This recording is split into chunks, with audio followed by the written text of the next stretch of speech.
Adobe ইলাস্ট্রেটরে এরকম একটা normal simple একটা ফোরাল কিভাবে তৈরি করব। সো ফার্স্টে আমরা একটা রেক্টেঙ্গেল শেপ নিব, সরি স্টার টুল। সো স্টার টুলে ক্লিক করব অ্যান্ড এখান থেকে এটাকে পয়েন্ট দিয়ে দিব হচ্ছে 30 ওকে। অ্যান্ড এটাকে গ্রেডিয়েন্ট দিব। সো গ্রেডিয়েন্ট টুলটাকে এনেবল করে নেব অ্যান্ড এটাকে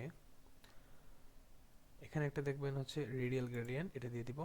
অ্যান্ড এখানে হচ্ছে একটা রিজার্ভ গ্রেডিয়েন্ট, এটা দিয়ে দিব। অ্যান্ড হয়ে গেছে। সো এটা সিলেক্ট করে এখান থেকে কালার দিয়ে দিব, রেড কালারটা দিয়ে দিতেছি একটু সে আচ্ছা। সো এটাকে মাঝ বরাবর আনবো আমরা। মাঝ বরাবর আনার পর এখানে আরেকটা নিব। সো এটাকে কালার দিব একটু ডার্ক টাইপের, কিভাবে আচ্ছা। সো এখন আমরা এটাকে একটা কপি করব, control C control F, and এটাকে একদম ছোট করে দেব। তো দুইটা একসাথে সিলেক্ট করব, অবজেক্টে যাব, ব্ল্যান্ড, মেক, আবার অবজেক্ট, ব্ল্যান্ড, মেকে, ব্ল্যান্ড অপশন। এখানে স্মুথ কালার থাকবে, আপনি নর্মালি হচ্ছে এটা দিয়ে দিবেন, স্পেসিফাইড স্টেপস। সো এটা দেওয়ার পর এখানে আপনার ভ্যালু দিতে হবে 50 দিয়ে ওকে দিয়ে দিবেন।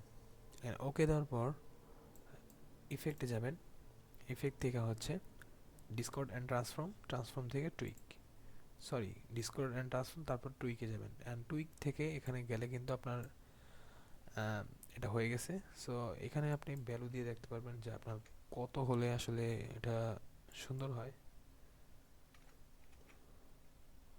সো আমার মেবি 10 থাকলেই ভালো হয়। অ্যান্ড ওকে, অ্যান্ড আপনার এটা কিন্তু রেডি। সো এটাকে যদি আপনি কালার করতে চান তাহলে কালারও করতে পারবেন। যেমন এখান থেকে এটা সিলেক্ট করবেন, সিলেক্ট করার পর হচ্ছে ইডেট কালার্স, অ্যান্ড এখানে একটা অপশন আছে রিকল আর্টওয়ার্ক। সো এইটা ক্লিক করে দিবেন।